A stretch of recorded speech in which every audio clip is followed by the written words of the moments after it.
Hello, everybody. Welcome to this edition of the Presence Posse Presents. We will be talking about life as meditation or perpetual meditation.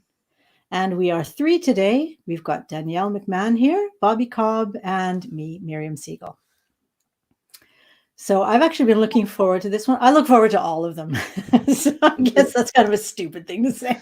But I've been looking forward to this one because when people talk to me sometimes, they tell me that I just want them to sit and be quiet all the time. That's what they think presence is. That's what they think meditation mindfulness is. I notice you're smiling, Danielle, because it's a not uncommon misunderstanding about what mindfulness is and presence is. So when we talk about life as meditation, life as or perpetual meditation, they can think about monks, just sitting and perpetually sitting and meditating for hours and not speaking and all of that. That's not what we mean. And since you were the fortunate one to smile, Danielle, I'll get to you, Bob, because I see you shaking your head, but I'm going to start with Danielle. What do you think? That's just not a thing. Like, it's not possible for most of us just to sit in meditation and let life go by. That's not practical, and I'm a fairly practical person. But I do believe that you can incorporate that state into your life. Yes. And into your life in general, into your life moment by moment. Yeah. Bobbers. Yeah, I agree. That's not the thing. In fact, when I do meditation instruction, and one of the first things that I have people do is to get them to try and stop thinking. That's I feel like it happens. You can achieve a state of stillness and non-thought, but it's almost something that you have to kind of back into. And I have a couple of my high school friends are adrenaline junkies. They like to, they ride mountain bikes on these little thin, narrow trails that one mistake and they're going to fall off the side. And I used to kind of run with them when I was younger, but as soon as I started having kids, it was like, okay, I'm out. And they continued and haven't had kids. And now they're so much more extreme. And I asked them at my last high school reunion, what do you get out of this? Why are you still doing this? How come you haven't gotten off the carousel? And one of my buddies, who is he's older, my age, extreme athlete, so he's not competing on the X Games or anything, but his answer was, it's the one thing that I do when I'm trail riding a mountain bike on top of a crest, where I'm 100% totally present and my mind is clear. All my energy, all my focus, all of my attention is on this specific moment. And he's doing not quite death defying, but he's at risk. I mean, he could, one small mistake, and it's kind of like the guys in Norway that jump off the fjords and do the flying kite suits. One of the things, if you see those folks interviewed, they say it's 100% fully present, fully in the moment, and that's the adrenaline rush. So yeah, it's not about sitting in a cave and practicing your mantra over and over again and following your breath. But it's interesting, in the work that I do, I also get that. So I'm just not supposed to care about anything at all. Nothing is supposed to affect me. And it's like, I never said that. Where does that come from? And I think where it comes from is ego. It's the ego's last gasp to hang on. It's like, wait a second, I need to fix this. I need to have a job. I need to be able to work the way through these issues. And we're suggesting, no, you can just be and watch the divine unfolding of life as it happens. Yeah, that's an interesting concept. I like the two examples, especially of the focus and attention and presence needed when doing something that might be life-threatening, potentially is life-threatening, how incredibly present one can be, but also without that threat. If you take the threat away of possible life-threatening situation, but have that kind of focus and attention on every moment of your life, at least as far as that's possible, excuse me, then what would that be like to be so present while you're doing day-to-day things like washing the dishes or brushing your teeth? Or imagine what you would experience by being that aware. What would you smell? What would you feel?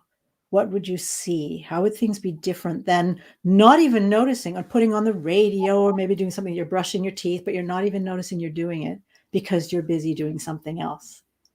Or going on a walk in the woods and actually noticing, just being aware of sounds and smells and movements and what it feels like to be in your body. That attention without there being any danger attached to it.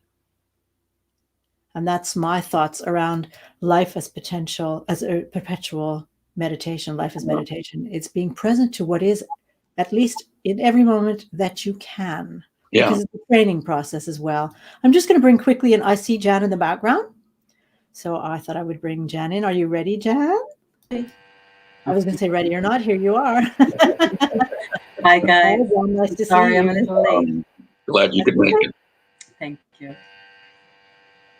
So we were just sort of bringing in our own sort of perspectives about life as meditation. And I'm not sure how much you heard, but I'm wondering if you'd like to put your 2 cents in right at the beginning. Or does it feel like I'm just springing it on you? You're springing it on me, but I'll go for it.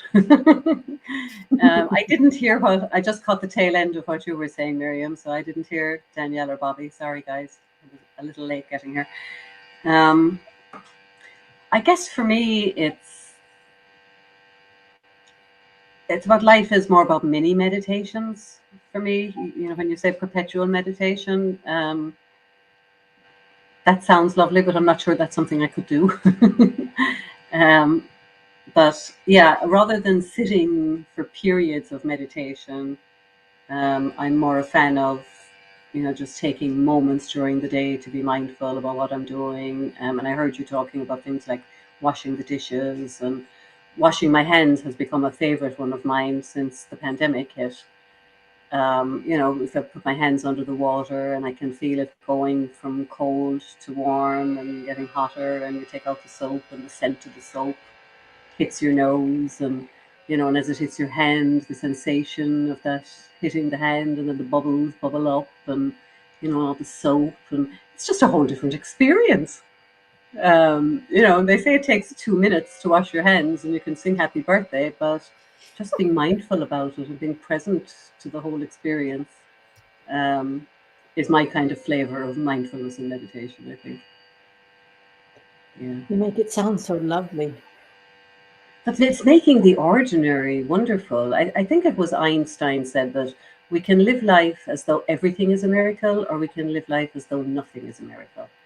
And I really think that that's what has our society in a lot of trouble in a lot of ways, is we've lost our sense of awe. We just take everything for granted. And that's the beauty of the mindfulness and meditation mini moments, is no matter what I'm doing, if I just stop and get present to what's going on in me and around me, then everything just suddenly comes to life. And things that seemed flat and lifeless and stagnant suddenly just appear full of life and alive.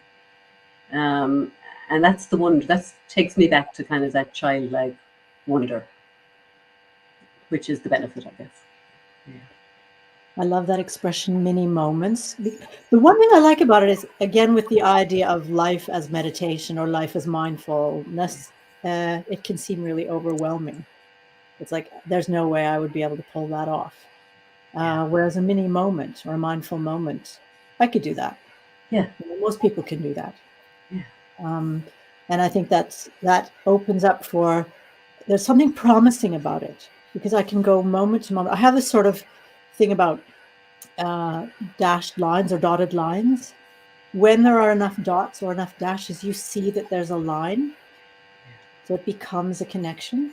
And I think with practice as well, mindful practice, if there are enough, or when there are enough mindful moments, the moments can become longer and more connected.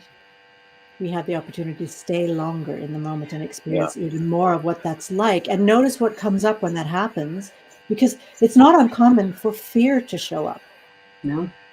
In my experience anyway, and for many people who speak with me, fear can come. Oh my goodness, oh my goodness, oh my goodness. And it's, yeah, and just stay and just notice and breathe. And then suddenly there's another mini moment, mindful, magical moment, where you're just present without the fear. Oh. And so until it becomes more of a general way of, or at least longer moments. Yeah. So another thing that came to mind, and I'm not going to dominate the conversation, or at least it's not a plan. But Are you sure? We'll see how it unfolds. Mouse and Miriam. I used to be really afraid of bees and wasps and anything that stung. And now I actually think it's kind of cool when they come, to let them crawl on me. It's actually kind of cool because when they flap their wings, there's a vibration that feels really cool, but also they're fuzzy. So it's almost like a pet crawling, and just noticing being able to be present enough to notice all of that and not go into the fear. And even if a moment of fear comes, because I might get stung, to just feel that and notice that nothing is happening except the fear. The fear is not a danger. It's just an energy. Mm-hmm.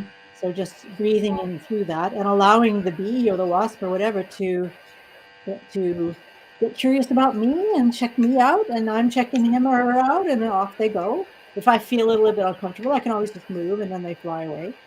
So that being presence training has allowed me to be less afraid, or be less overwhelmed by fear.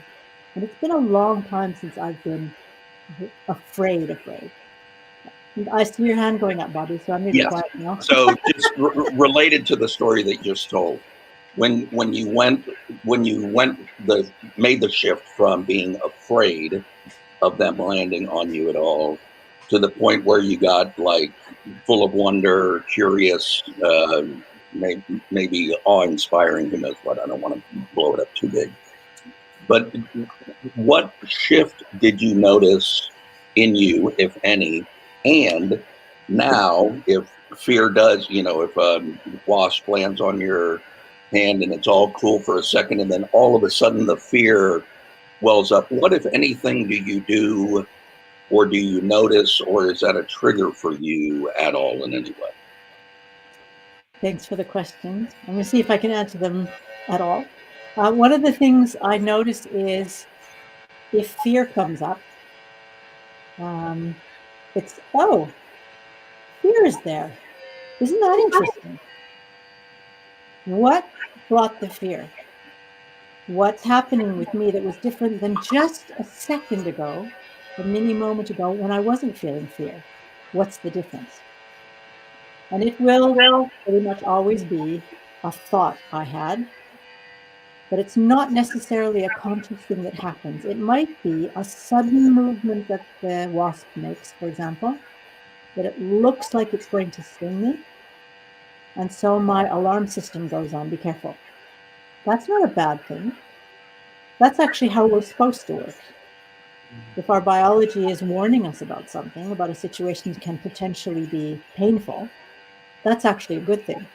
Mm-hmm. And then I can thank myself for letting myself know that I need to be a bit more aware, and then let it go. Say, oh, well, that moment's over. Nothing happened. And another thing I can do, ask myself a question: what am I afraid of? A little bit of hurt. If I'm not really in danger, if I'm not deathly allergic to wasps and bees, then I don't really have anything to worry about except that it might hurt a little bit. Yeah. So getting honest with myself about that. Do I think it's going to happen? Do I think I'm going to die? Well, I might, but that's not likely. So it's being present to and honest about what's going on with me and in me in every single moment. If the fear wasn't there and suddenly is there and nothing else has changed, it's coming from inside of me, Right. a thought or something. If something has changed, what changed? And how dangerous is it really? So the biggest change in me that happened was I understood that I was not powerless and I was not weak.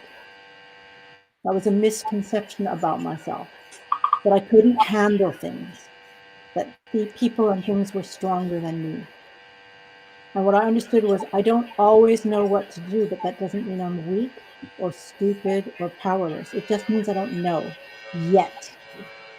And the magical word is yet. How can I know? Well, I can get curious and start asking. I can start looking around, noticing even more. That is a very empowering place to be. Yeah, I love that. And in the idea of perpetual meditation or life as meditation, that's kind of the way that you just described it is the way that I perceive it as well. And I think this will be a good thing, to invite people into playing with what it is that we're talking about, that your thoughts, that, this fear suddenly arising, you're noticing really isn't telling you anything about your circumstances.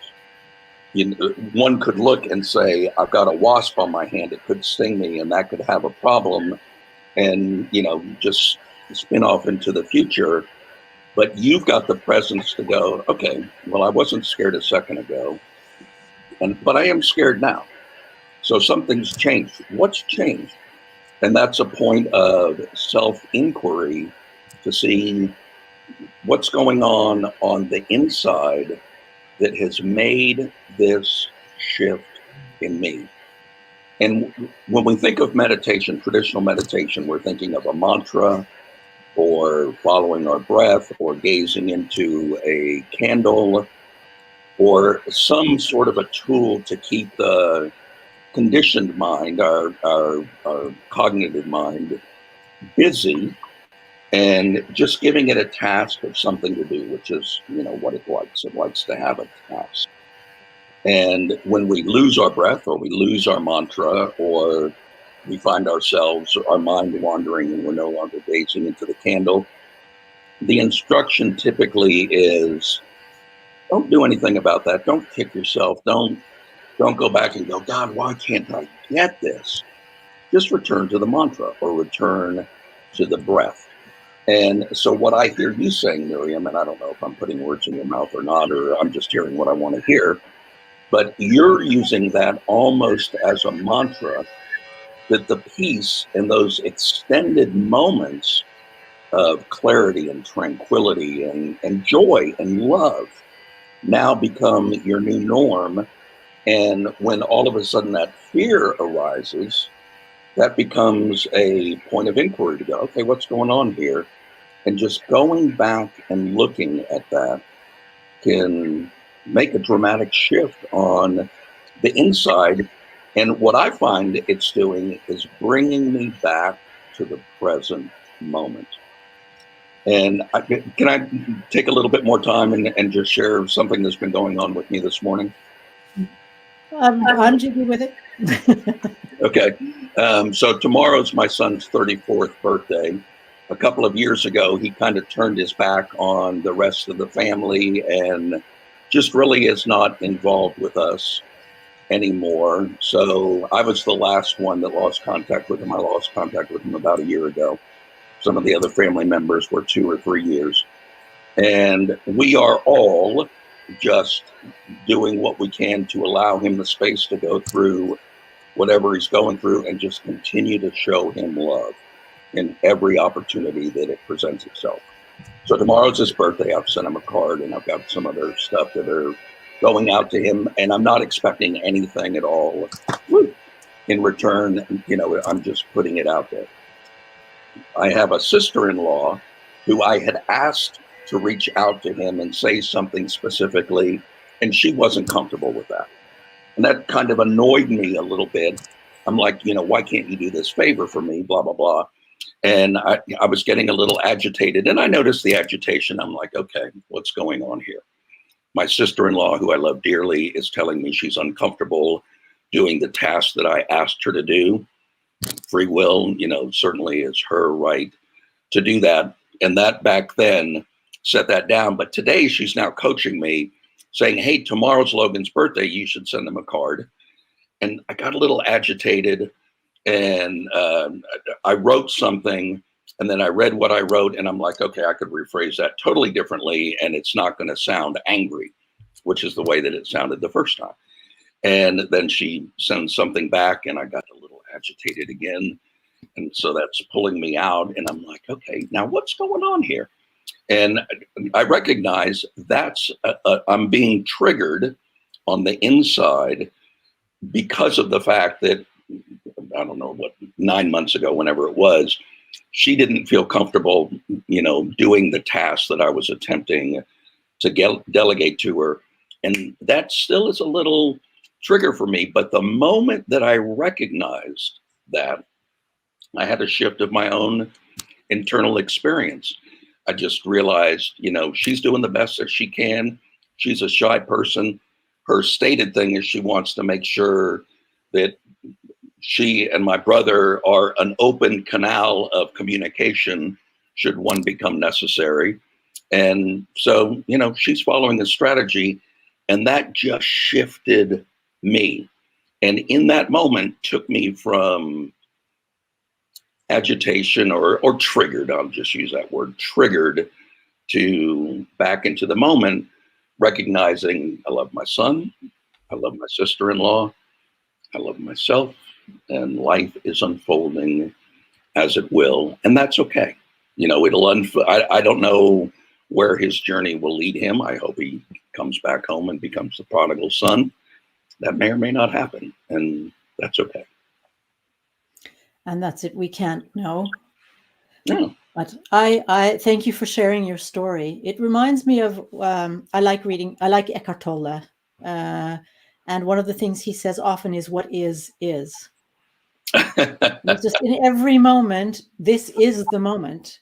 And then I have a choice, either consciously or unconsciously, to do something with it or not, just be with it or not be with it. And one of the things I was thinking about while I was listening to you was my habit of having unrealistic expectations or expectations at all on other people, and then them not living up to my expectations, and then me feeling anger towards them because they weren't living up to my expectations when I was the one playing God in the first place, having expectations and not owning that I was doing that, not owning that I was putting some sort of requirement on them for my acceptance or whatever it was, deciding what was right and wasn't right for them to do, instead of I wanted them to do what I wanted them to do, and if they didn't do it, then I was going to be miffed about it. And I call it playing God. It's, expecting other people to be mirrors of what I would perceive to be my own best behavior.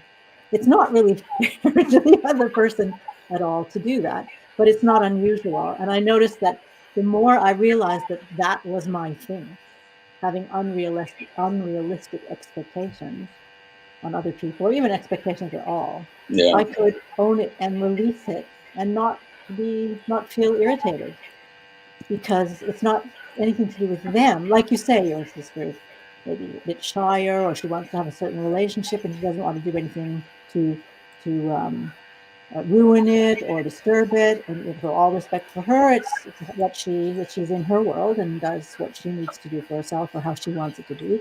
That, I think, is quite natural. I would want to make decisions about my world and be free to do that without animosity or losing friends or whatever. And that's sort of that you mentioned before, free will. It's part of that. It's like, it's up to me to decide. And the lovely thing about my having expectations or anything else is that I can choose to go into a dialogue with another person. Right? If I have any kind of expectations or anything, if I'm feeling angry, I can talk to the other person and bring that and allow it to move, be present to it all without judging it. There's nothing wrong with me for having unrealistic expectations. Nothing wrong with it. And the other person gives the other person a chance to explain a little bit, bring their world in so that I can hear and see their world and understand without judging. So it becomes a loving space, a present, loving space, instead of a space where there's judgment and animosity. And I love that opportunity. And it's there when we are present to the moment, because there is no danger. There is no conflict. It is what it is. If that made any sense at all. Jan, Yeah. I noticed you put your mic on, so you have something to say, I think. Well, I put it on because my fan was making noise. Yeah, no, I'm just reflecting here on what you guys are saying, and it just strikes me that and I agree with everything that you're saying. And in relationship, when we can be present and mindful in the moment, then that's when new possibilities arise. And that's another part of mindfulness and meditation for me, anyway. That's where I go to for my creativity, if I'm looking for new ideas, or if I'm just don't know what to do or what direction to move in. It's slowing down and getting quiet and becoming mindful and getting into that, slower meditative state that generally loosens things up for me, and something will come, some sort of an idea will come, or an evolution of an idea, or an answer I was seeking 3 weeks ago the answer will suddenly pop up. But I think for navigating life, even, meditation and mindfulness has become really important in my life. And there was a time when they were no part of my life. And, and I wonder now, how did I know what to do, Yeah. before I was tapped into this? Because prior to coming, into this world, it was all cognitive. It was all using the cognitive machinery and figuring things out and analyzing and bearing down and burning up as much energy as you could, trying to figure things out. And it's just so much easier and less tiring and much more energizing and inspiring to do it in a mindful, meditative way when we need answers or we get stuck. So that's just, it was a little bit different than what you've been talking about, but that's been really big for me, particularly as I try to forge my own way in the world and do something new and different than I've traditionally done in the past, in my career and in my life. That this whole mindfulness and way of being and slowing down and being more meditative has really, really helped me. It's been a huge support in moving me forward in a way I wouldn't have believed if I hadn't experienced it. Because it just sounds woo-woo. Yeah. And I think that's such a beautiful point, that in our own way, we've each said that either on our own journey or the journey in working with clients, or both, that that it sounds woo, that it doesn't fit, that it's something that we can't really wrap our cognitive mind around, because it's something that's bigger than us. There was a poem that I read yesterday. I don't even know how I happened to find it, but there's a stanza in the poem that says, "The way is perfect, like a vast open space. There's nothing lacking and nothing is in excess." So that's, kind of reaffirming. And this is actually from the 6th century. And to me, that's another way of saying what Miriam shared, the Eckhart Tolle, what is. The way is perfect. There's nothing lacking. There's nothing in excess. And then the next little couplet is, "Indeed, it is due to our choosing to accept or reject that we are not able to see the true nature of life's miracle. That Lovely. we are, through our judgment and our preferences and our resistance and our clinging, we're pulling a veil over the is that is right now, and we're not seeing it. And there's another quote, I think I shared it a couple of weeks ago, that life unfolds perfectly.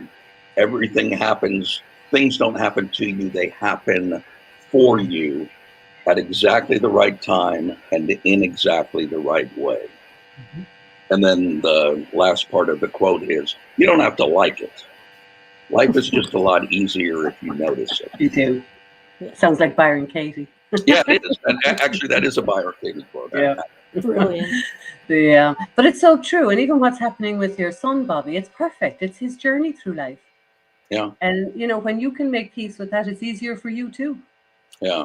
Whereas if you're in resistance to it and fighting it, it should be this and it should be that and it'll be okay when. And, And it's all about me. He's doing this Yeah. to me. Yeah. Yeah. I mean, talk about how to create suffering, you know. But it's perfect. It's unfolding in a divinely perfect way for him and in his life. Yeah. Do you know what I thought of when I was listening to you, Jan? And I'm going to tell you even Do we? whether you do or not know what I was thinking. I'm going to tell you anyway. Just this idea of, if I want to know something, like there are all these rhetorical questions. Why is this happening to me? But we're not really, who are we asking? Really? But if I'm going to ask that question, why did this happen? Or what do I do? Or whatever. And who am I asking? And even so, if I'm asking, when I'm asking, what kind of person am I? If somebody had asked me that question and I didn't stop, right? If they didn't stop to listen to my answer, but they just asked the question and then walked on, that would be really weird. Or if they asked me a question and they started doing a whole bunch of stuff and not listening, that would be a bit strange, right? So what is it if I'm asking myself that question, or if I'm asking through the air that question, whatever, and I just move on without actually getting quiet and giving myself an opportunity to listen for an answer? It's kind of like that. It's like a person asking a question and walking away. Mhm. It's like I'm asking a question and I'm walking away. How do I think I'm going to get an answer if I don't stop and be And I am and so allow I answer? love that. Because I don't think we expect an answer from ourselves. We don't trust that we have the answers for ourselves. And I mean, that to me is the beauty of this whole teaching, that we all come at from different angles. Like there's the rational mind and there's the intuitive mind. The rational mind has all the answers when we know all the variables, but the intuitive mind has the answers when we don't know all the variables. But we only ever go to the logical mind because that's our conditioning. But if we ask our intuitive mind and we do get quiet and we do slow down and we listen for an answer, we get answers. You know, Yeah. that was a huge revelation to me. Yeah. You might not like the answers, but we get No, them. but you do get them. Yeah. Yeah. I'm And actually only in the moment that you need the answer. Never a moment too soon. That's Yeah. actually, it can be a really good point, and sometimes feel it frustrating if I think I need it. I want it, Now, and that could be mistaken for I think I need it, and then it comes later, and I don't. If I'm not present, if I'm not paying attention, if my life is not mindful, I don't notice that there was learning between those two things, right? In the time from I ask the question to I get the answer, life is still happening. And I have an opportunity to learn in this space and be in this space. And if I'm not in this space and I'm staying in my frustration and walking away from the question or whatever, I don't notice that either.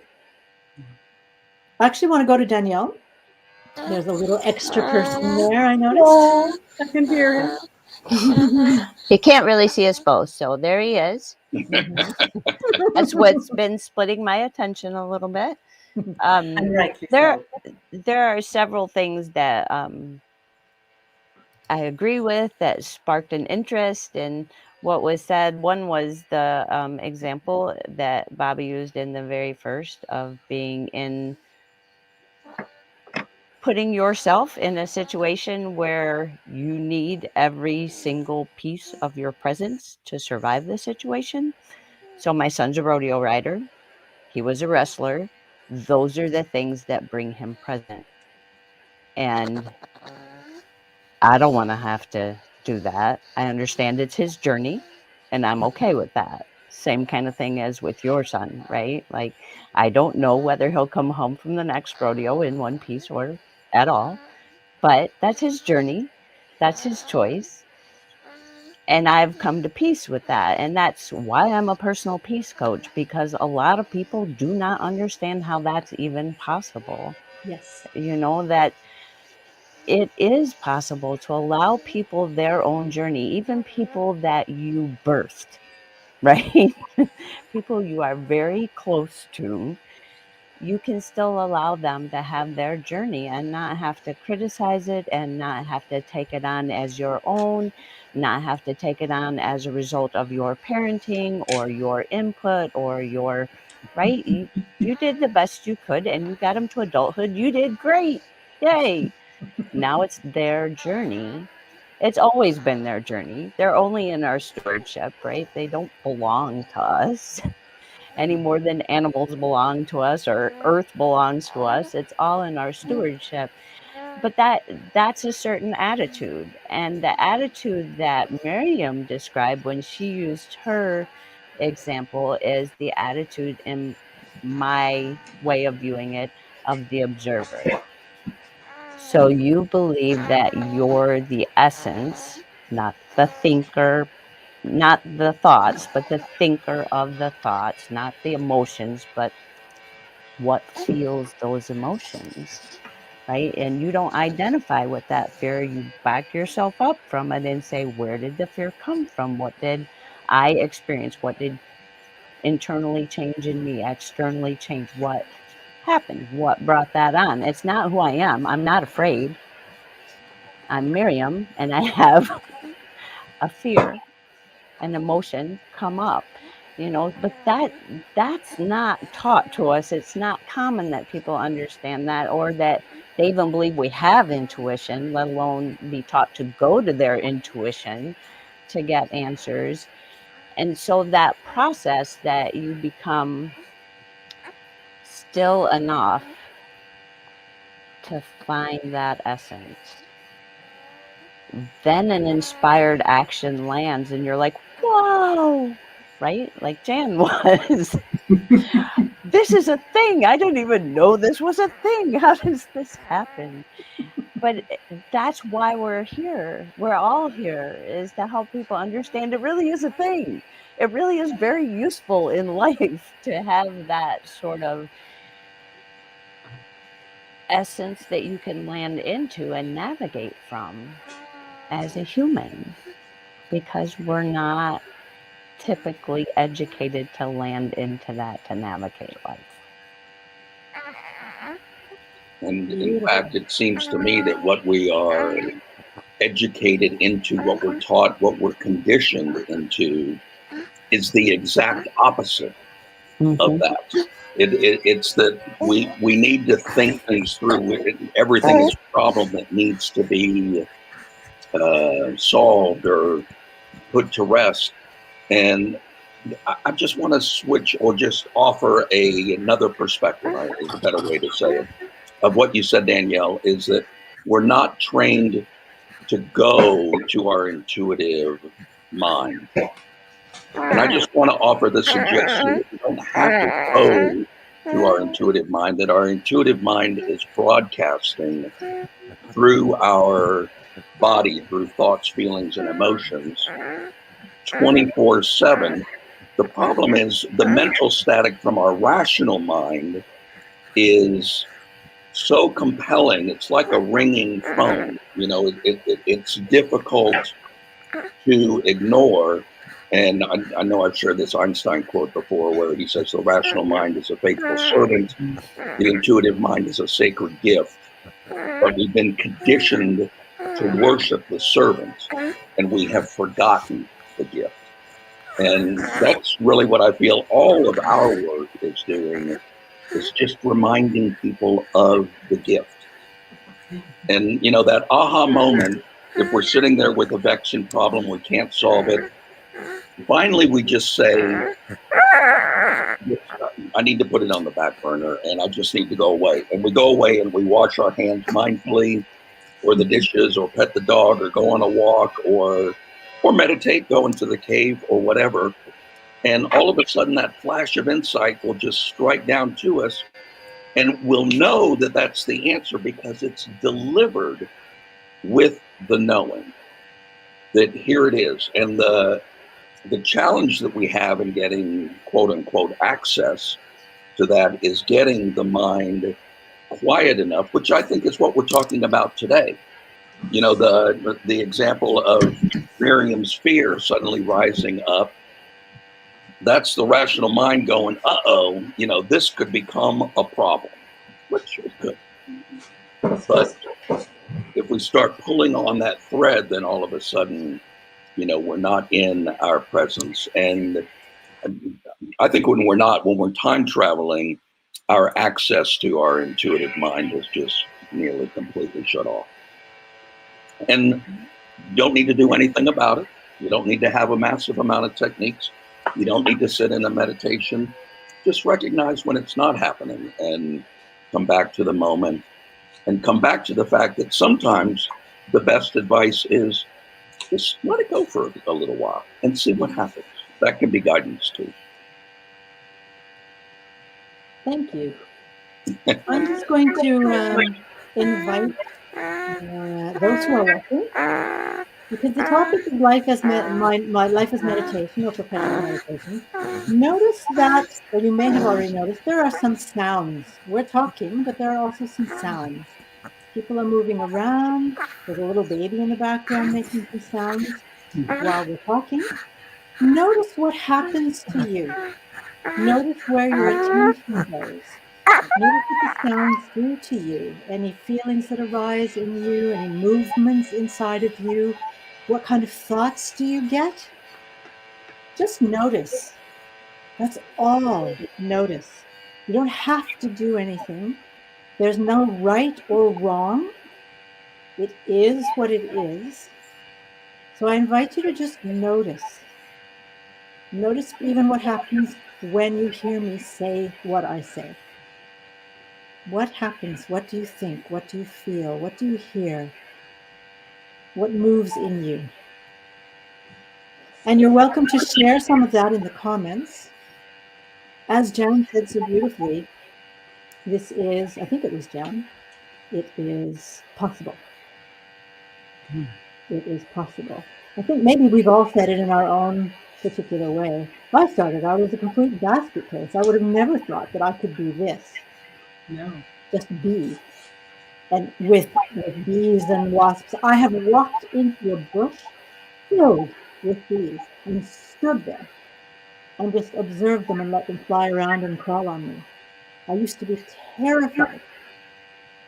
And nothing, I wasn't, no fear at all. At all. It is possible. It's possible for everyone. And as Bobby says, it's not necessarily that difficult. It might take some time to practice, just like building a muscle. And I think, Danielle, you have, I just want to, just sort of an invitation to you all to let us know and just to feel into that. I'm just going to share a comment here.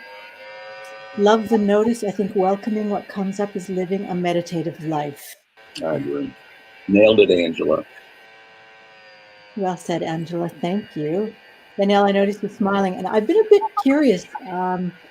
It's one specific thing. You do something called the brain game. Correct me if I'm wrong. And that can be misunderstood. We've been talking about the rational mind and thoughts and thinking and all of that. And you do something called the brain game that could be misunderstood. And I was just wondering if you'd like to say something about that. And everybody notice what happens when you hear the sounds. And you see Danielle smile. And everybody, look at Jan's face. Isn't that beautiful? And Bobby. Look what happens. Just being It's a present. baby. Yeah, it's a baby. But I notice if you have a reaction that's different, like a feeling and experience that is like, oh my God, a baby. Nothing wrong with that either. Just notice. Just notice. So Danielle, if you'd The like to course say is called Mastering the Brain Game. And so the first maybe third to a half of the course is kind of clearing conditioning. It's clearing all of the mirrors of perception that we have that we think are outside of us, but they are mirrors of what's inside of us, and getting enough movement there so that we can have a different experience. And then from there on, what the process is more a process of creation. And the creation comes from that, what did I say earlier? Inspired action that lands when we have sort of put the master and the sacred gift. Is that what you said, Bobby? In alignment, The faithful right? servant and The gift and the the servant sacred gift. Yeah.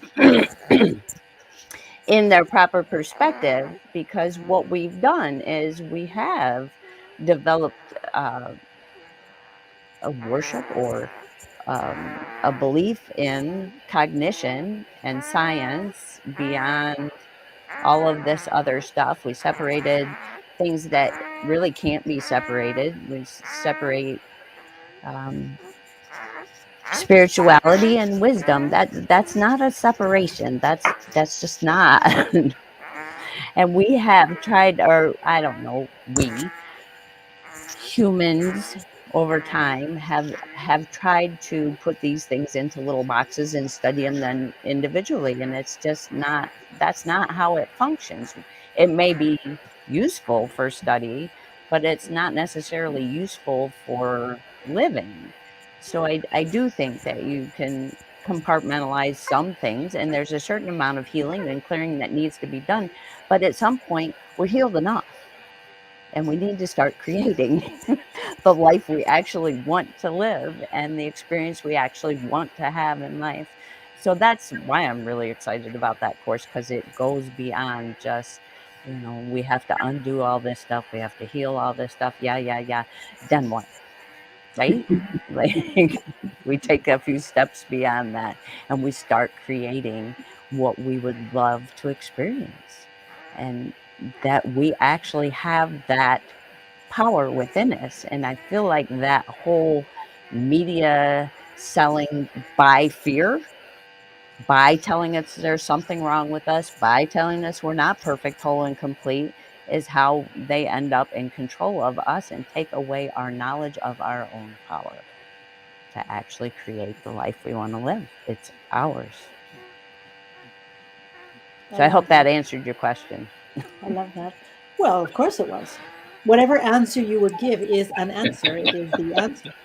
So I'm just going to, having everybody still here, those of you who are still with us, notice how much you heard of what Danielle was saying and how much you were listening to the baby or whatever sound is in the background. Just notice. And I'd actually like to continue with you a moment, still a moment, Danielle, because I'm just thinking of today's topic, which is life as meditation or perpetual meditation, and this mastering the brain game. How does that mastering the brain game relate to the topic? And just let me know if that's an off question. But It's not, and I think that it's more towards the end of the course that you get to the point of, you're starting each day in connection, in that it doesn't have to be a sitting meditation. It can be a walking meditation. It can be Tai Chi. It can be Pilates. It can be whatever works for you that connects you to your essence, whether that's whatever morning routine you want to develop. And then just check in throughout the day. Like Jan said, the mini meditations throughout the day. And as those increase, then you become more consistent in being able to be the observer, to identify as essence, to identify as a co-creator with source in a human body. lovely. And Jen, you're smiling. What's going on with you? I'm just listening to the baby. You can't beat the sound of a new baby. So if I did this practice on you, and so that I've been asking everybody else to do, how much of what Danielle just said? No, I'm just kidding. Not much, Danielle. I'm sorry. I was listening to your beautiful voice. I was doing a little mini meditation with him. What I'd like to bring into that, and thank you very much for saying that, is that how many of you who are watching think there's something wrong with what Jan just said? Like if Jan is noticing more, if her attention's going more to what's going on with the baby and how what that's doing with Jan, if that's her experience, and not listening as much to what Danielle is saying. Do any of you think that there's something wrong with that? Like she should have been listening to Danielle and shouldn't have been listening to the baby, or so she's missed out on some valuable information, or how could she even be on this podcast when she's not paying attention, or just notice if there's anything coming up in you that puts a kind of value judgment or has some expectation connected to how Jan should have been, or anything that Jan was experiencing. Nothing right or wrong, just notice. And I see you still smiling beautifully, Jan. Do you want to say I was being present with the baby.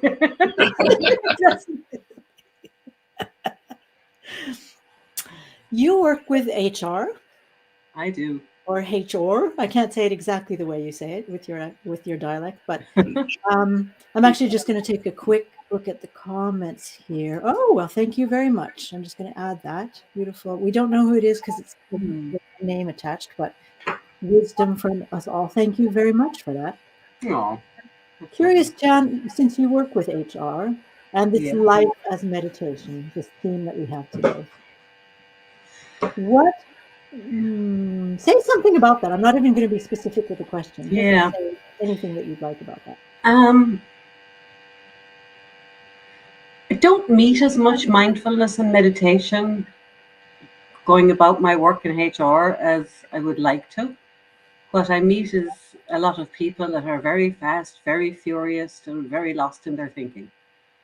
And when I suggest that they might want to slow down, to speed up, or come home to themselves a little bit, they think I'm nuts. A lot of people that I would suggest mindfulness practices to or meditation, they just poo-poo the whole thing because they're so shook up and so far removed. And I get it because I was too.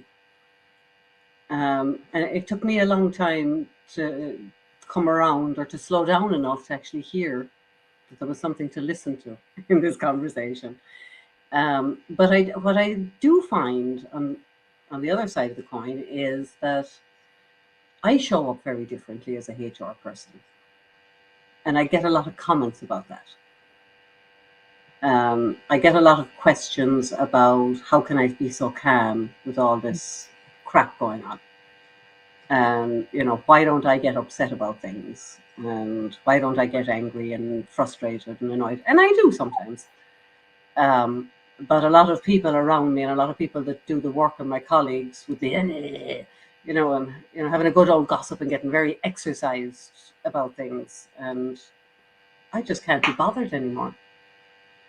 It takes too much effort. I'm too tired afterwards. I'm into energy conservation these days. So, I actually find it funny sometimes just to be in a room with colleagues, HR or other business colleagues, and they're all getting all exercised.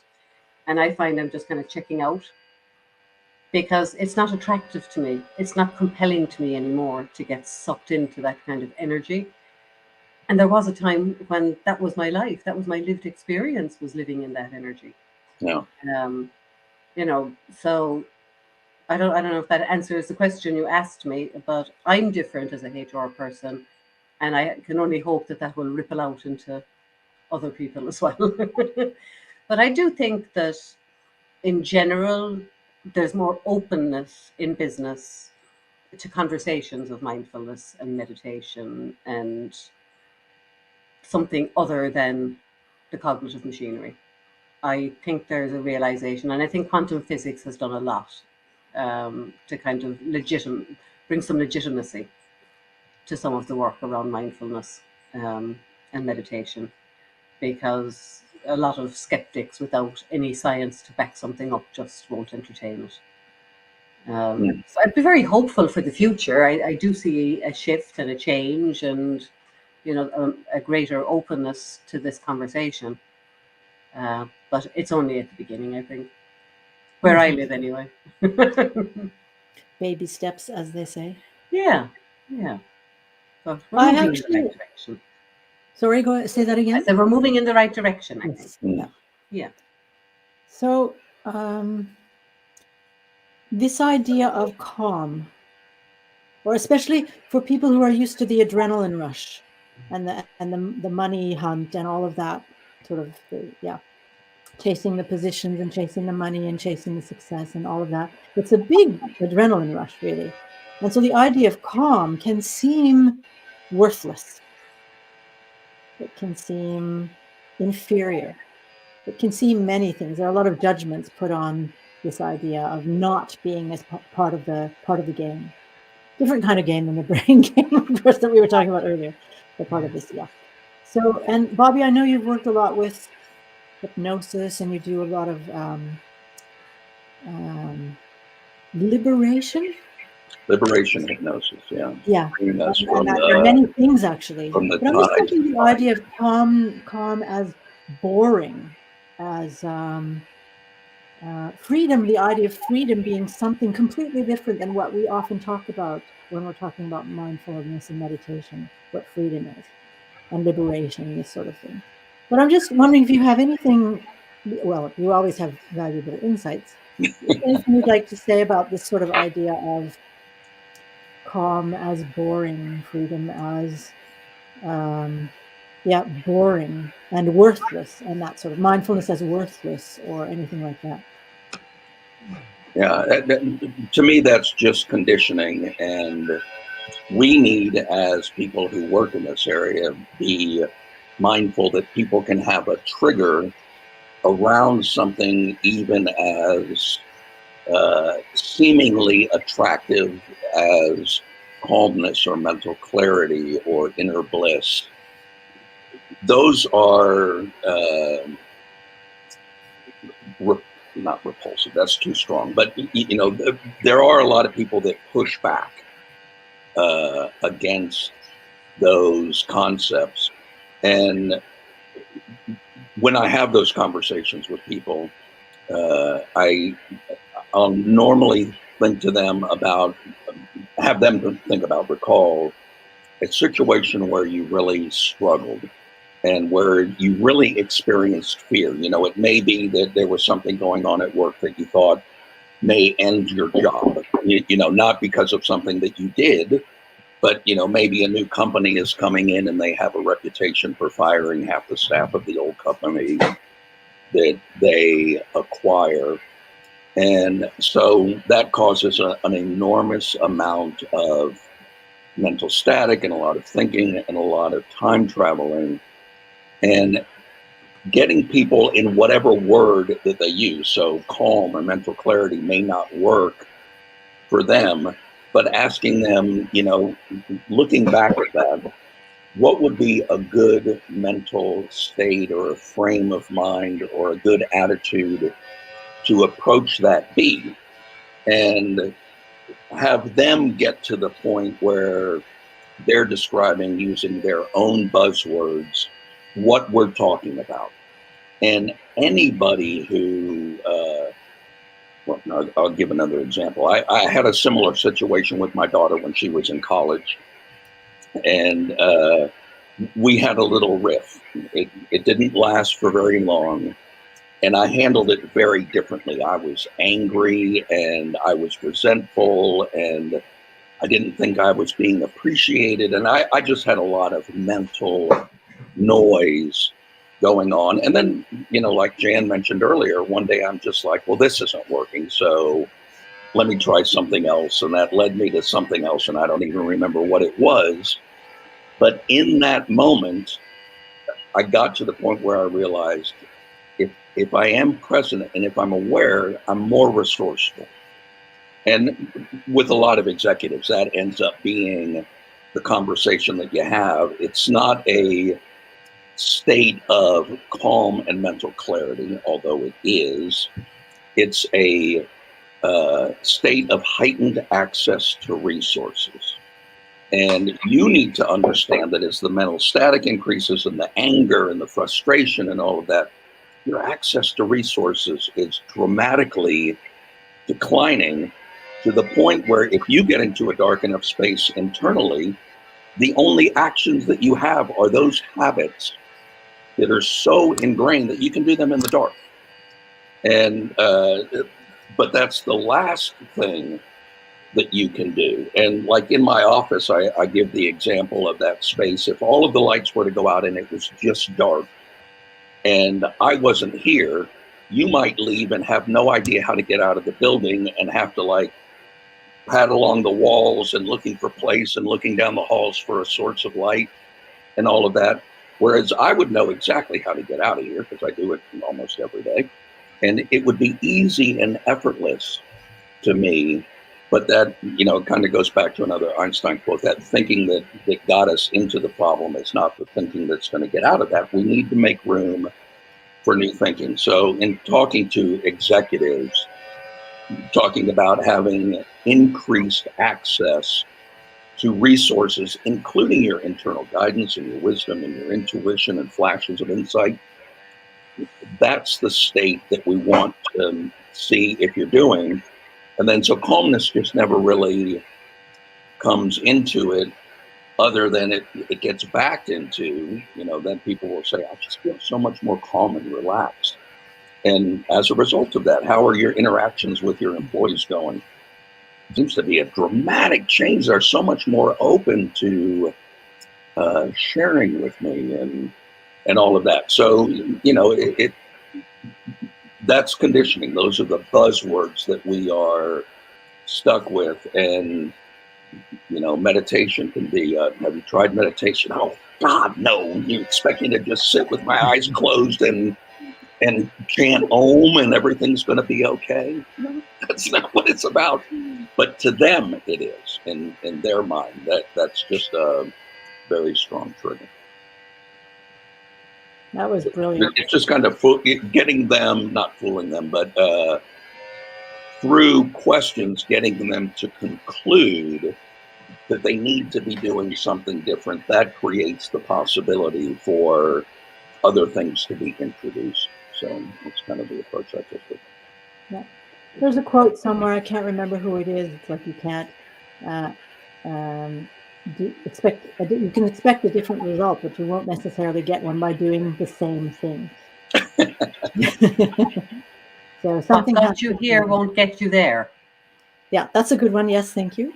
That might have been Einstein as well, but we're not going to do he's got on Facebook somewhere. Yeah, he's got an insanity definition that insanity is doing the same thing over and over again and expecting a new result. Yes, yes. Well, I'd like to thank all of you for this, I hope, insightful talk. At least for me, it was wonderful being with you and hearing your perspectives and your wisdom on this. And it was wonderful to be a part of it and share my perspective. So, here's the baby again. I see you, Danielle. I just hear the baby. Thanks for bringing him, Danielle. Yeah, that was lovely. I'd like to invite those of you who are watching, who may hear this afterwards, to notice the richness in the moments. In each moment has a richness to it. It's like, I call it a treasure hunt. You find the treasure in the moment. It's magic, and it can make a huge difference in your life. I wish you all the best. Thanks to the panelists for being here. Next week's theme, we meet, of course, same time, same place, next Monday evening. Next week's theme is playful presence and sex from the men's point of view. And Bobby's already laughing, so you know you're going to have some fun. We welcome you to join next Monday. The Presence Posse presents Playful Presence and Sex as Men See It. Bye, everybody. Thanks Is for Andrea joining us. back? As she goes with you ladies? Sorry, what did you say? Is Andrea going to be back with the gentlemen as she was with the ladies? Yes, thank you for reminding me. We have a guest. We'll definitely be Andrea Mills coming back again, as she was with the ladies, with the men in the party. So make sure you join in. Also, if you're women, we're allowed to ask questions in the comments as well. And he's still laughing. See you next week, everyone. Thanks for your participation, your questions and comments. Bye for now.